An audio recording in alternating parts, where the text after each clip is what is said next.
ഇന്നപ്പൊ തിരുവോണം. രാവിലെ എണീറ്റ് കുളി കഴിഞ്ഞത് നേരെ മുറ്റത്തേക്ക്. ഇന്നലെ ഇട്ട ഉത്രാടപ്പൂക്കളത്തിന്റെ അവസ്ഥ ഇങ്ങനെയായി, ആകപ്പാടെ നാശമായിട്ട് കിടക്കുകയായിരുന്നു. ഇന്നലെ വൈകിട്ട് മുതൽ വെളുപ്പാങ്കാലം വരെ നല്ല മഴയായിരുന്നു, അതിന്റെ ഭാഗമാണ്.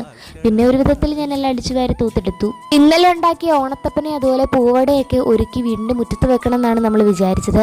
പക്ഷേ മഴ പ്രവചനാതീതമായതുകൊണ്ട് അവിടെ വയ്ക്കൽ നടക്കില്ല, ആകപ്പാടെ നാശാവും. അപ്പം ഞാൻ ഓർത്തു എന്ന് ഇവിടെ തന്നെ ഇന്ന് ഒരുക്കിയേക്കാന്ന്. തിരുവോണത്തിൻ്റെ അന്ന് ചില സ്ഥലങ്ങളിൽ വലിയ പൂക്കളൊക്കെയാണ് ഇടാറ്, പക്ഷെ നമ്മുടെ ഇവിടങ്ങളിൽ ഉത്രാടത്തിൻ്റെ അന്ന് വരെയാണ് പൂക്കൾ ഇടുന്നത്. ഇന്നാണെങ്കിൽ തിരുവോണത്തപ്പനെ അതുപോലെ പൂവടയൊക്കെ ഒരുക്കി നമ്മൾ ഓണത്തിന് വരവേൽക്കുകയാണ് ചെയ്യുന്നത്. അങ്ങനെ മുറ്റത്തെ പരിപാടികളെല്ലാം കഴിഞ്ഞ് വീടിൻ്റെ ഉള്ളിലേക്ക് കയറിയപ്പം അവിടെ സാമ്പാറിനുള്ള ഒരുക്കങ്ങളൊക്കെ തുടങ്ങിക്കഴിഞ്ഞു. രാവിലെ കഴിക്കാനായിട്ടാണെങ്കിൽ നല്ല ഇലയുടെയായിരുന്നു, അപ്പം അതൊക്കെ കഴിച്ചു.